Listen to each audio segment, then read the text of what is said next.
बिस्मिल्लाहिर्रहमानिर्रहीम। अस्सलाम वालेकुम। मैं हूं गुलफाम चौधरी। आप देख रहे हैं मेरा फेसबुक पेज और यूट्यूब चैनल।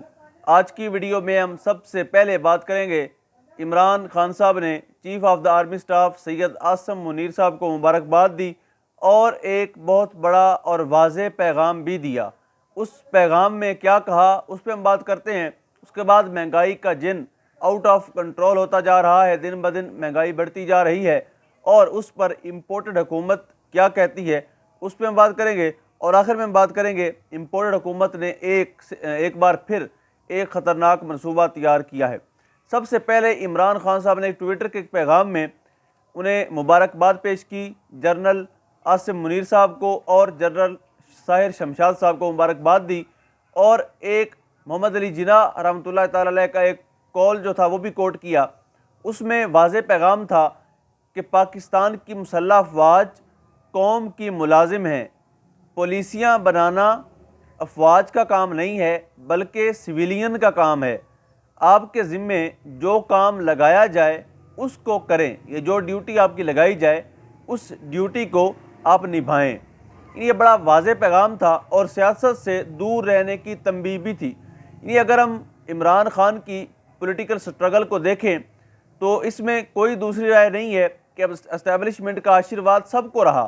खान साहब समेत सब के साथ एस्टेब्लिशमेंट का आशीर्वाद होता था, फिर ही जाकर पाकिस्तान की हुकूमतों के फैसले हुआ करते थे। हफीजुल्लाह नैब साहब ने भी एक इंकशाफ किया। उन्होंने 2020 में एक प्रोग्राम में बताया था कि मैंने बताया कि मुस्लिम लीग नून और एस्टेब्लिशमेंट को टफ टाइम देने वाला बंदा इस वक्त मैदान में आ चुका है और इमरान खान के वाले उन्होंने कहा था कि ये PDM समेत एस्टेब्लिशमेंट को भी टक्कर देंगे। बार सूरत पहले तो जिसको भी आशीर्वाद मिलता रहा वो इक़्तिदार में आता रहा, लेकिन ये सबको निकाला जाता भी रहा, उस पर कोई ऐसा रिएक्शन नहीं आया, ना आवाम की तरफ से और ना उसकी तरफ से जिसको निकाला जाता था। जब नवाज शरीफ को निकाला गया तो उन्होंने 1 2 दिन 5 दिन 10 दिन महीना शोर मचाया, मुझे क्यों निकाला, और उसके बाद जाकर आपके अपने सरे महल में बैठ गए और हैप्पी बर्थडे टू यू मनाने लग गए। उसके बाद सारा कुछ ठंडा पड़ गया और वो दोबारा से एस्टेब्लिशमेंट के कदमों में बैठने लग गए।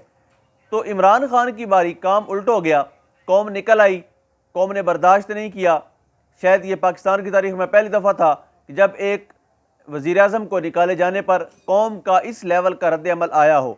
अब इमरान खान ने अपने इस पैगाम में ये बात वाज़ेह की है कि जिस तरह कमर जावेद बाजवा ने सियासत के अंदर आके इतना एक स्याबाब कायम किया और इतना नेगेटिव रोल प्ले किया कि उसका नुकसान ना सिर्फ सियासत में हुआ, सियासी अदम इस्तेकाम तो आया ही आया। जो कौम के अंदर इस इदारे से मोहब्बत थी, जो कौम के अंदर इस इदारे के लिए रोमांस था, वो ख़त्म हो गया। अब लोग पाक फ़ौज के हवाले से ऐसी बातें जो कभी सोचना भी गवारा नहीं करते थे, आज लोग कह भी रहे हैं मुँह से। यानी कमर जावेद बाजवा साहब ने इस इदारे की साख को बुरी तरह डैमेज किया, इसलिए इमरान खान को यह पैगाम देना पड़ा और मोहम्मद अली जिन्ना रहमतुल्लाह ताला अलैह का कॉल कोट करके बताया कि आपका काम सरहदों की हिफाजत करना है और उसकी हिफाजत ही आपकी अव्वलीन तरजीह होनी चाहिए। सियासत करना सियासी लोगों का काम है, वो उसको बखूबी कर लेंगे। इम्पोर्टेड हुकूमत ने एक बार फिर से अपने गटर दिमाग सोच जो है उसका इस्तेमाल करते हुए एक बार फिर से एक प्रोग्राम बनाया। इस्लामाबाद के अंदर उनकी मीटिंग हुई और उन्होंने ये मिशन बनाया है कि एक बार फिर से सहाफ़ियों की और पॉलिटिशियंस की गिरफ्तारियाँ शुरू करते हैं। और उसके अलावा उन्होंने कुछ अकाउंट्स बनाए हैं, सोशल मीडिया की मुख्तलिफ जो सोर्स हैं उस पर अपने अकाउंट्स बनाए हैं। जो जनरल आसिम मुनीर जो चीफ ऑफ आर्मी स्टाफ हैं उनके ख़िलाफ़ एक मुहिम का आगाज़ करेंगे और उनको ये शो करवाएंगे डर्टी हैरी और उसकी सारी टीम जो सफाकियत दिखाती रही और इस कौम के बच्चों पर जुल्म करती रही, वो सारी टीम दिखाना चाहती है आसिम मुनीर साहब को कि देखें हम कोई गलत नहीं कर रहे थे, ये हैं इसी लायक, ये देखें इदारे की इज़्ज़त नहीं करते, आपकी इज़्ज़त नहीं करते।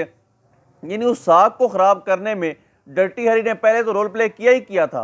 जिस तरह पूरी टीम ने पहले भी बाजवा डॉक्ट्राइन पे अमल करते हुए इस इदारे की साख को ख़राब किया, अब से दोबारा ये FIA मुतहर्रिक कर रहे हैं और लाहौर के अंदर ये गिरफ्तारियाँ करके उसके बाद उसमें चंद साफ़ियों के नाम हैं, पॉलिटिशियन के नाम हैं, उनको गिरफ्तारियाँ करने के बाद ये शो करेंगे कि जिस तरह ये एस्टेब्लिशमेंट करवा रही है। और याद रखें, एस्टेब्लिशमेंट से किसी की जंग नहीं होती, इदारों से कोई नहीं लड़ता।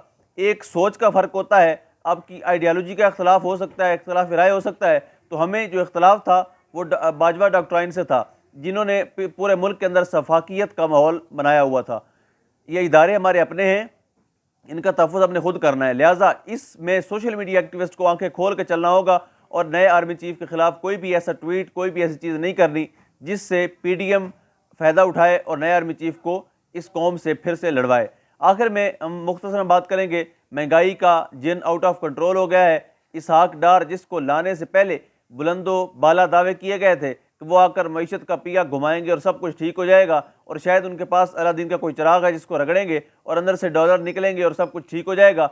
उन्होंने भी अपने बड़ों को, अपने आकाओं को बता दिया है कि भाई मेरी बस हो गई है, महंगाई आउट ऑफ कंट्रोल है, मैं इसको नहीं संभाल सकता और डॉलर किसी भी सूरत 200 से कम तो मैं ला ही नहीं सकता।